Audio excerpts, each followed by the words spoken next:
வானவில்லும் தெரிகிறது. இயற்கையின் வாசம் பாசம் எனக்கு இப்போது புரிகிறது. மண்ணோட பச்சை பசுமை என்னை அன்போடு அழைக்கிறது.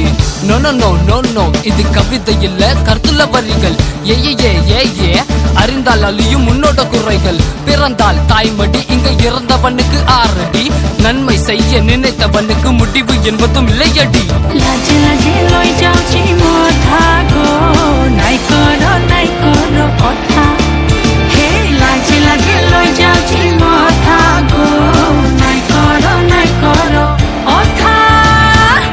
வளர்ந்த நடந்த இடம் அன்பால நிறைஞ்ச பெருமர இடம். சுத்தி பாரு கொஞ்சம் ஊத்து பாரு, இது போல எங்கேயோ இல்ல துள்ளு நம் தேசத்துல பாரு வித்தியாசம். மண் வாசம் பூ வாசம் பெண் வாசம் எங்கேயே தூக்கும் எங்கேயே பூக்கும். பகர இடல சொல்லி சொல்லிக்கும் காலங்கள் அடும் விளையாட்டு. மண்ணுக்கு தாளாட்டு நம் பாட்டு. உண்மையை இருந்து வெவைய செஞ்சு நீ உன்னால முடிஞ்சது உருவாக்கு. நீ போடும் வெதை தான் விதைக்கும் நேரங்கள் என்று எப்பவும் பேசுமாக்க. நினைச்சால் இதுதான் சொரகம், அழிக்க நினைச்சா இதுதான் நரகம்.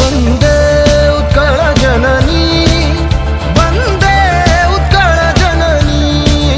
चारुहासमयी चारुभासमयी चारुहासमयी चारुभासमयी जननी जननी जननी वंदे उत्कल जननी.